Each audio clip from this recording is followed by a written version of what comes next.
Well, we're still at war with the harmony guitar, the H162, beating it into submission.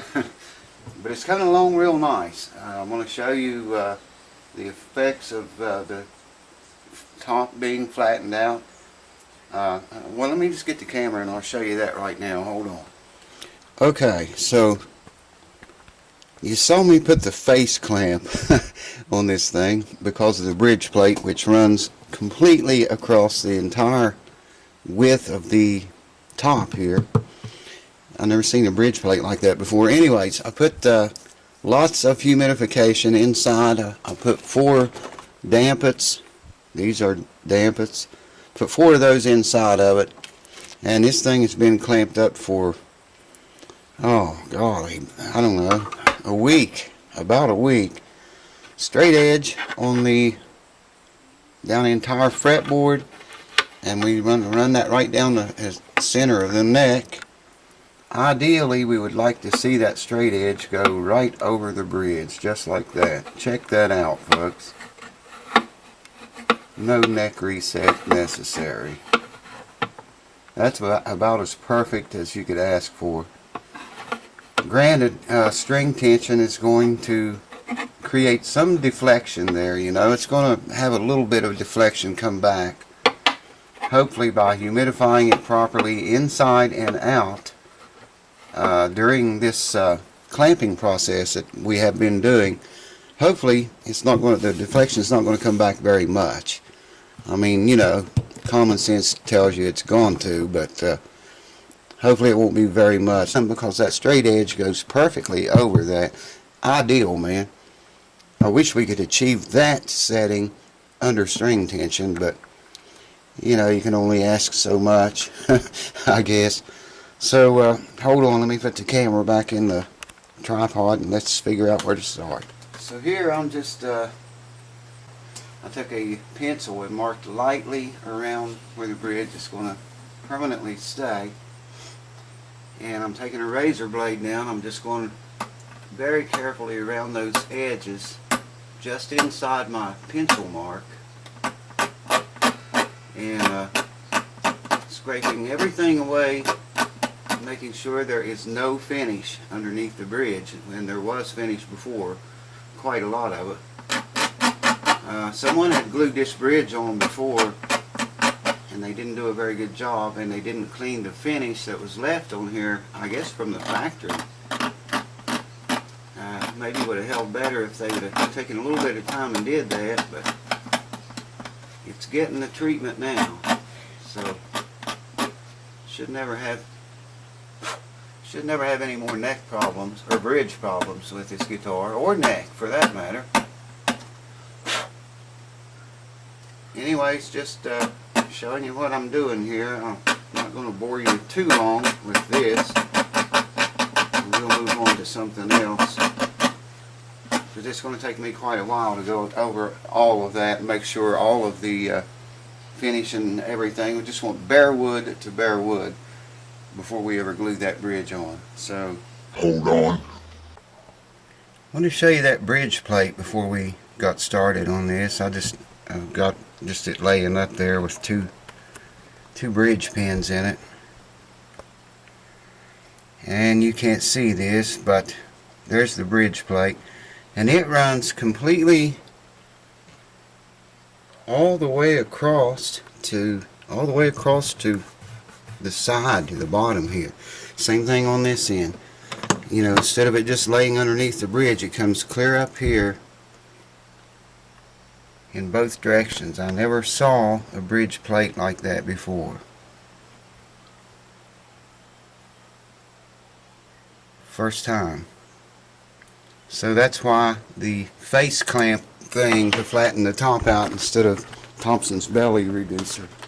Well, here we go, folks. I've got the area prepared as good as you're going to get it. Way better than what it was before. I've cleaned that all up, scored it. I don't know if you can see that. Yeah, I think you can. And got everything ready to go, I do believe. couple of old bridge pins I'm going to use to align the thing up with. Somebody asked me the other day what kind of glue I used, and I told them I was thinking about wood, and I told them I used Type Bond Original, and I do on most wood glue joints, but I also use CA glue for like binding repairs, you know, I don't know, places that you can't get this stuff into at all. Maybe use a thin viscosity CA glue, and you can get it into places where, you know, it's just impossible to get this with the help of gravity. So anyways, we're using Type Bond here. Check that out. 81% humidity. That ain't all.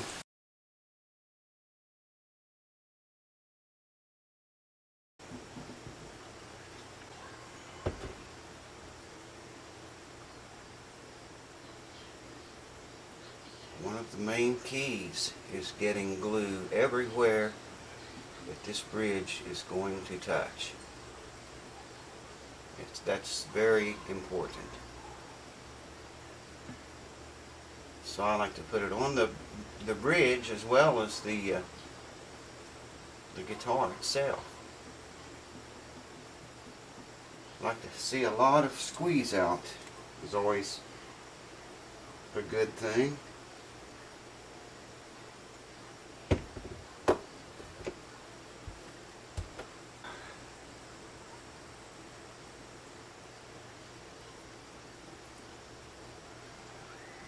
So if you ever got to do your guitar this way,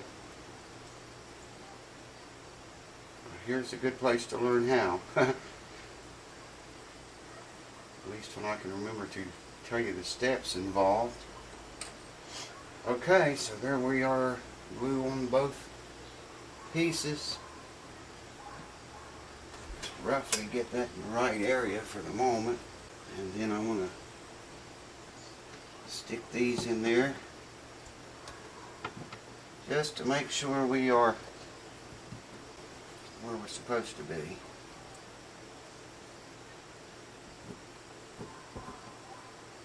There's glue coming up out of that hole, which is odd. Already have a lot of squeeze out here, but that's okay. We like squeeze out.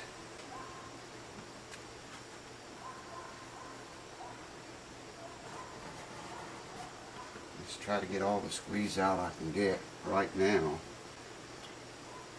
Kind of makes the job a little bit easier later on.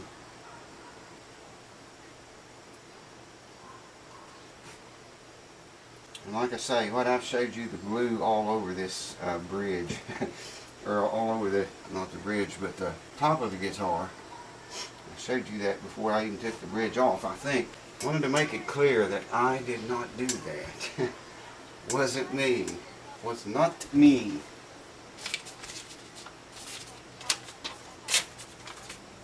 I'm going to put a tiny piece of paper right here because one of the holes in that bridge is letting glue come up through it. I don't like that.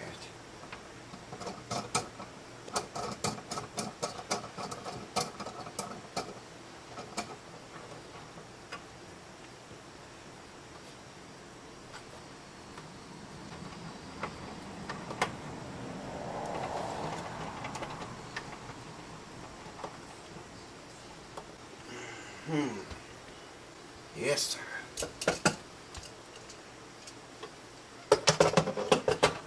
Now I'm just going to put a piece of leather right there on that wing. Just something to keep the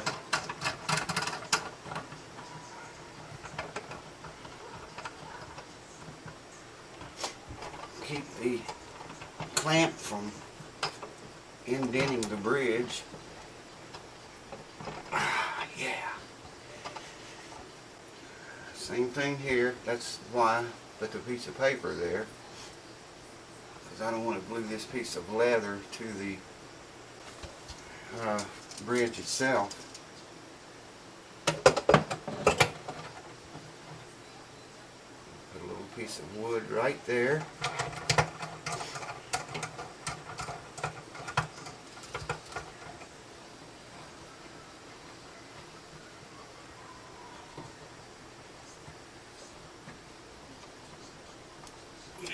Getting lots of beautiful squeeze out, which is always a good thing. Get those pins out of here before the glue sets up. Actually, well, that's going to be okay.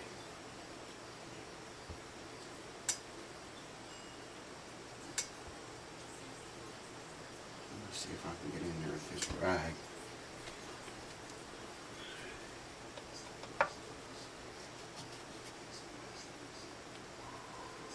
Oh yeah.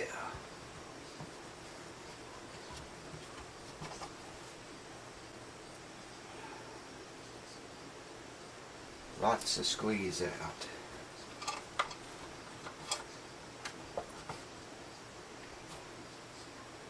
Yeah, I need a bigger rag or something.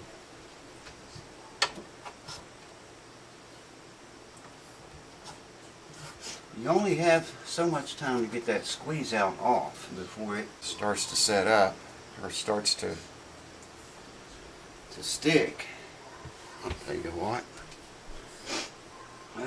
Man, you can never find anything when you really need it. This will work.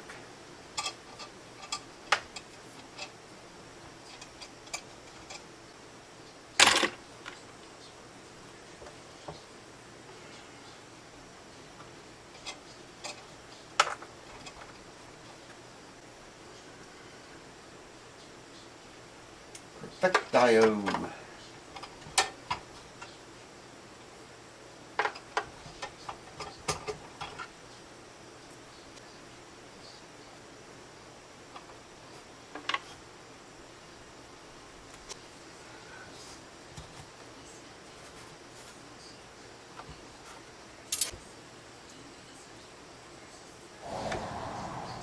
Funny thing happened,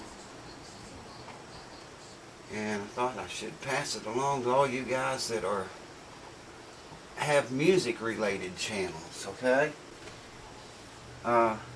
Some of you know I recently switched back from Freedom Network, partnered back up with YouTube, okay? Well, nothing was going on with it, was just like YouTube was before, you know. Wasn't getting any traffic to my channel. Haven't been getting any since February of this year. Partnered up with Freedom to see if I would get more traffic like they promised. Didn't happen. So I went back with, partnered back up with YouTube again. And started uploading the quick lick videos. And I couldn't monetize any of them.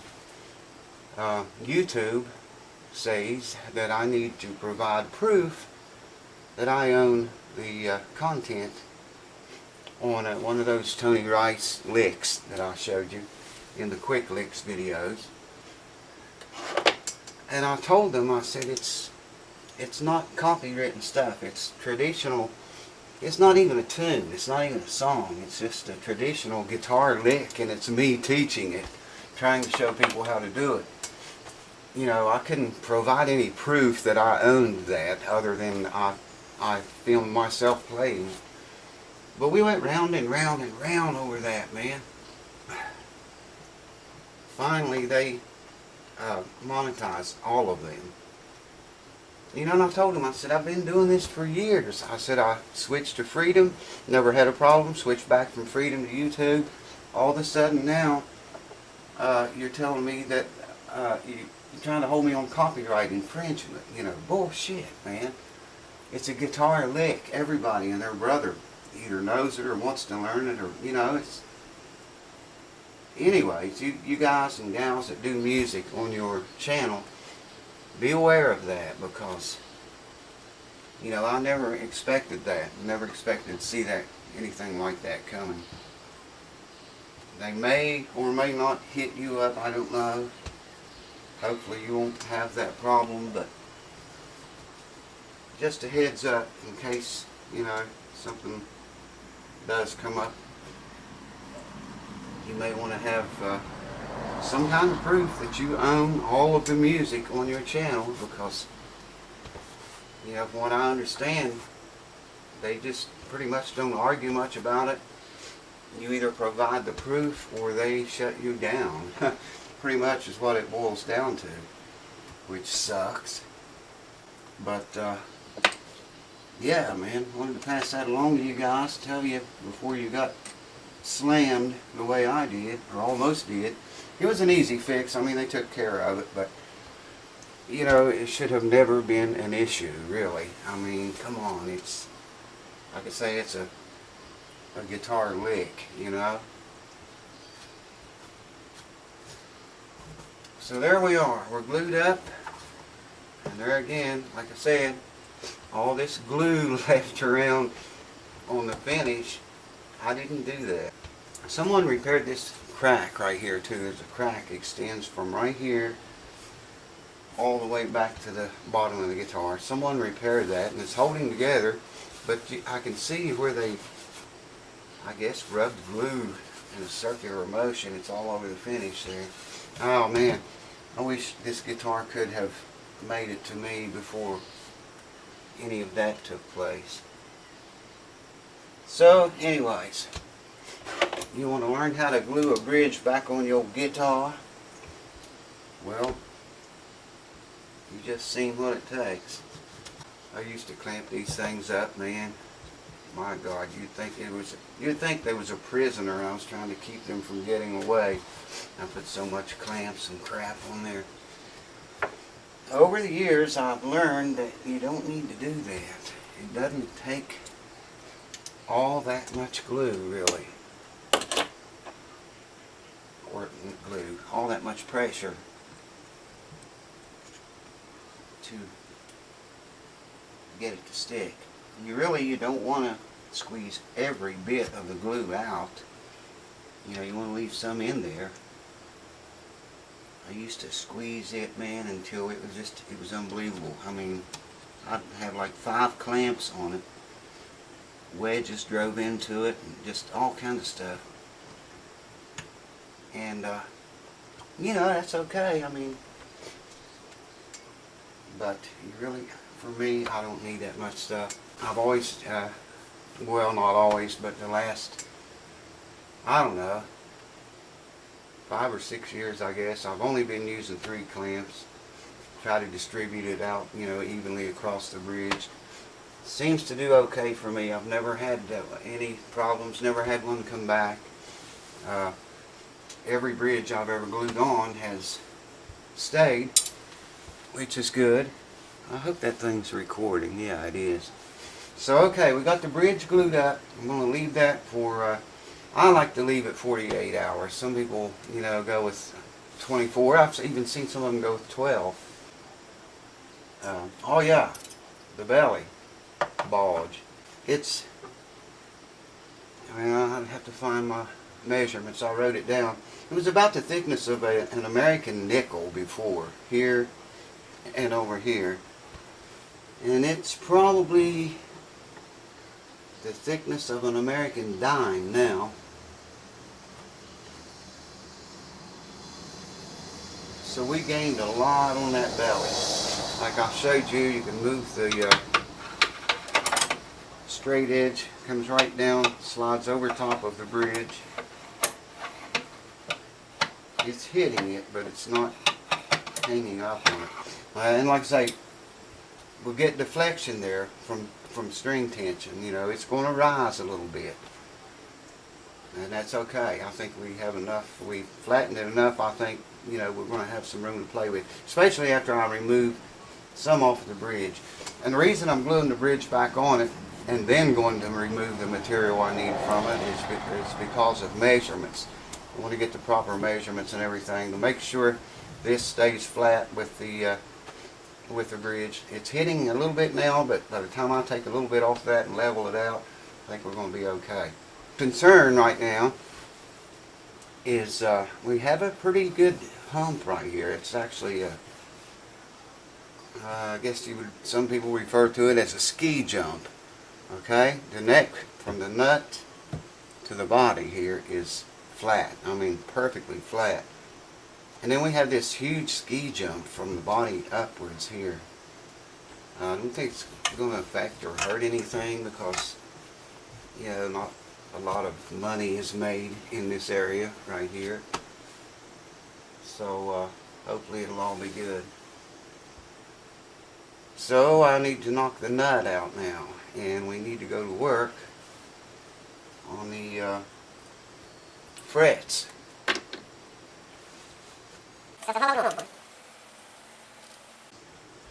Be you male or be you female, let's say that there comes a time in your life that you got to knock your nut out.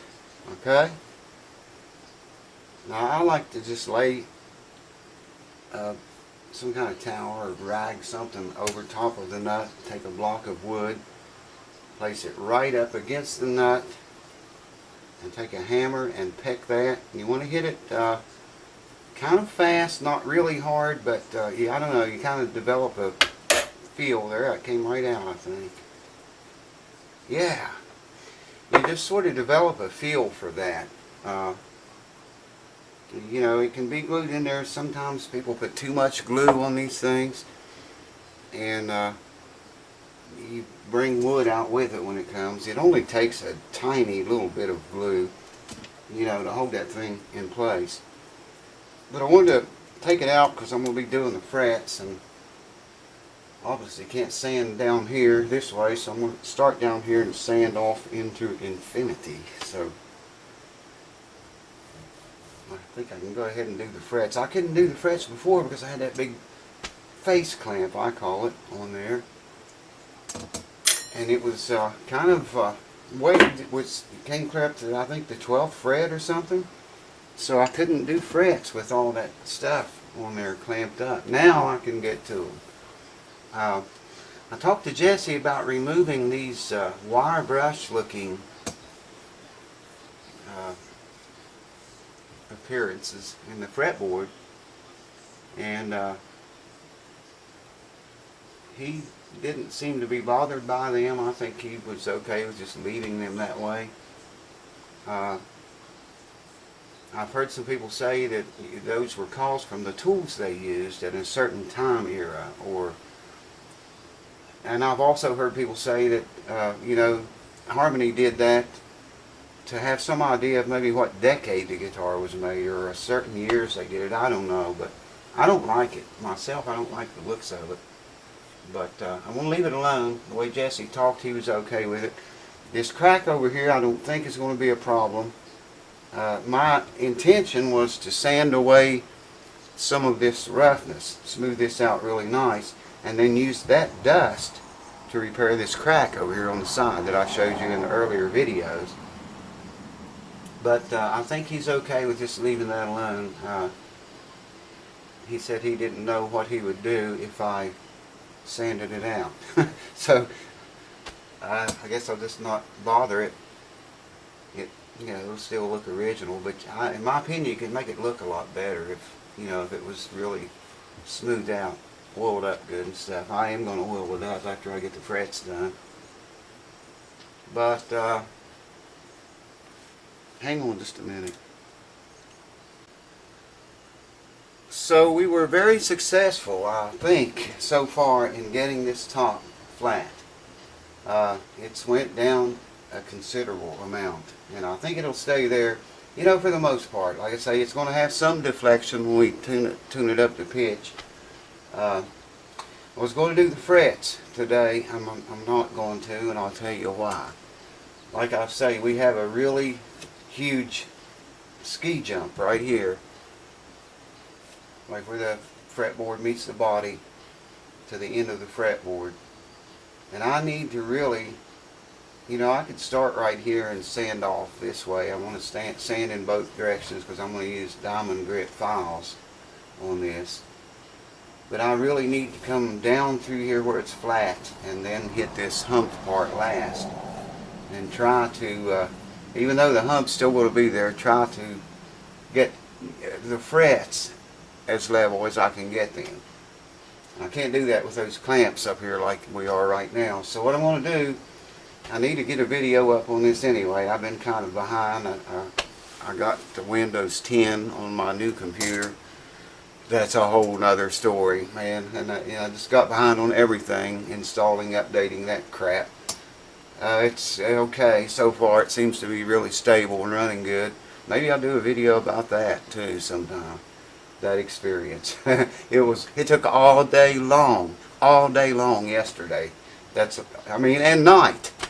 From the time I got up yesterday until I went to bed yesterday, last night, I was installing Windows 10. And I'll tell you about all that crap some other time. Frets.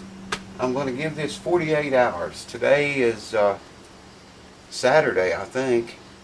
I don't know if it's, what is it, the 9th or 10th or something like that.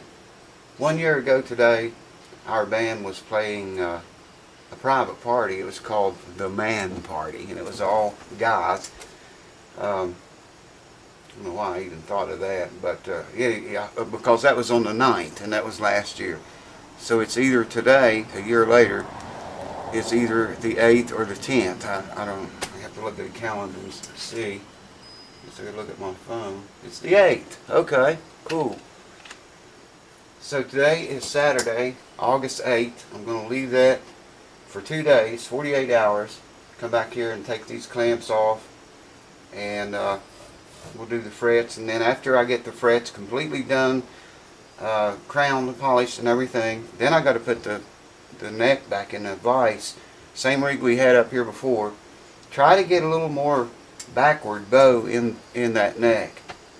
I'm trying to think ahead, you know, what string tension is actually going to do. It's going to cause deflection back here. It's going to pull that right back up to a point, hopefully not nearly as high as it was, and it's going to put relief, force relief into this neck, a forward bow. Okay?